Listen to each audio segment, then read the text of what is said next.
Είναι πραγματικά εντυπωσιακό, γιατί η κυβέρνηση της Νέας Δημοκρατίας είναι η μοναδική νεοφιλελεύθερη κυβέρνηση στον κόσμο όπου μέσα σε περίοδο οικονομικής ύφεσης αυξάνει τους φόρους και μειώνει το πρόγραμμα δημοσίων επενδύσεων.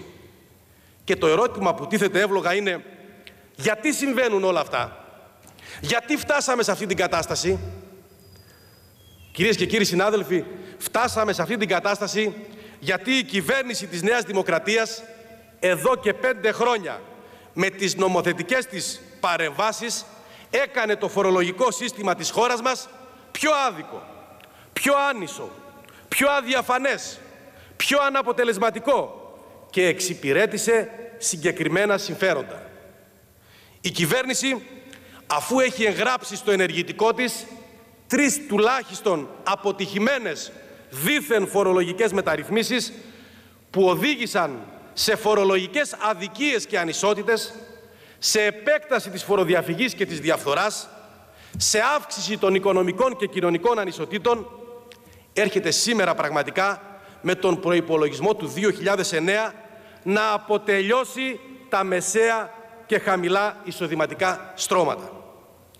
Το έλλειμμα διαφάνειας και αξιοκρατικών κριτηρίων στελέχωσης του Υπουργείου, η αποδιοργάνωση των ελεκτικών υπηρεσιών, η θεσμοθέτηση του αυτοελέγχου και οι υπερεώσεις, οι οποίες αποδεικνύουν την ανεπάρκεια των ελεκτικών μηχανισμών.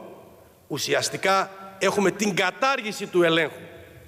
Μαζί με μία σειρά από νομοθετικές πρωτοβουλίες, η κυβέρνηση συνέβαλε στην δραματική υστέρηση των εσόδων, γιατί βοήθησε συγκεκριμένα συμφέροντα και επιβάρυνε τα μεσαία και χαμηλά στρώματα, επιβάλλοντας έτσι στην κοινωνία μας ένα αίσθημα αδικίας και ατιμωρησίας, με αποτέλεσμα την ανεξέλεκτη επέκταση της φοροδιαφυγής και της διαφθοράς. Κυρίες και κύριοι συνάδελφοι, επειδή ο κάθε προϋπολογισμός είναι αλυσίδα με τον προηγούμενο και με τον επόμενο, αλήθεια, πόσο υπερήφανη μπορεί να είναι η κυβέρνηση της Νέας Δημοκρατίας που οδήγησε τη χώρα μας σε εκλογές εξπρές μέσα στο κατακαλό με την επίκληση του εθνικού λόγου για να πετύχει τελικά έναν πλήρως εκτροχιασμένο προϋπολογισμό. Γιατί παρατηρούμε πως ο προϋπολογισμός του 2008 απέτυχε σε όλους τους στόχους του και το έλλειμμα θα ξεπεράσει το 3%. Σας καταθέτω και το σχετικό πίνακα. Βέβαια, αυτή η δραματική υστέρηση των εσόδων για το 2008 προβλέπεται να συνεχιστεί και το 2009, καθώς το σύνολο των εσόδων αναμένεται να αυξηθεί κατά 13,2%. Τη στιγμή που η ονομαστική αύξηση του ΑΕΠ υπολογίζεται στο 5,9%. Υπόθηκε και από τον Γενικό Εισηγητή μας, τον κύριο Παπουτσί. Δηλαδή έχουμε την ελαστικότητα του φόρου να φτάνει στο 2,2%.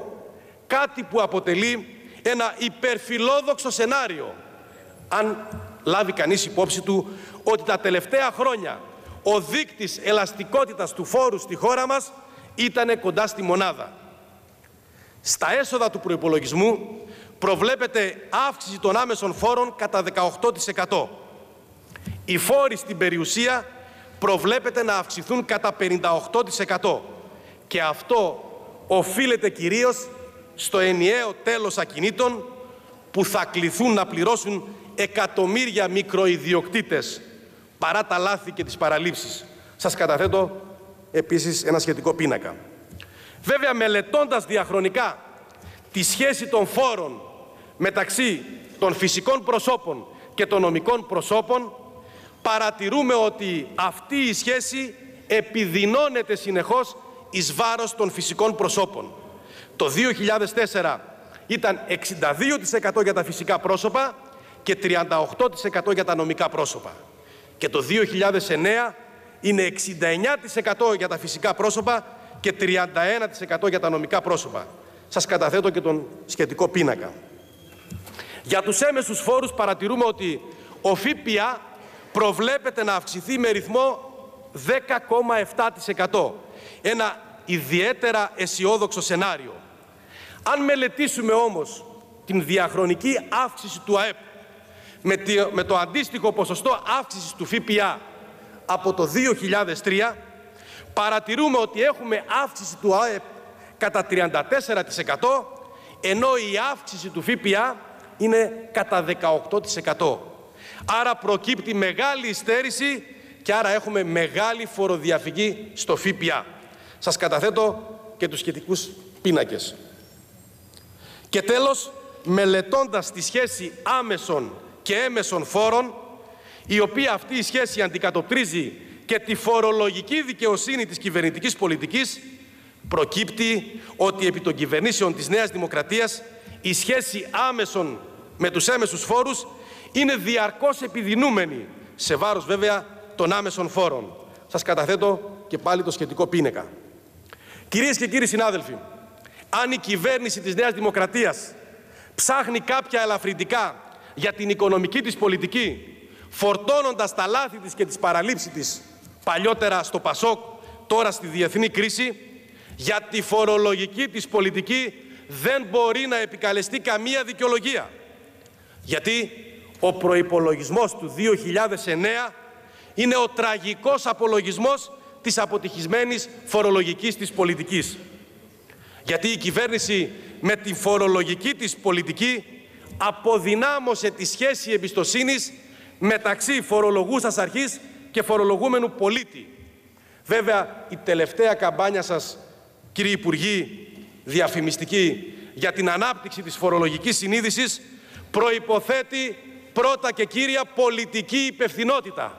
Απαξιώσατε το πολιτικό σύστημα της χώρας μας, κύριοι Υπουργοί, και σήμερα ζητάτε φορολογική συνείδηση από τους πολίτες.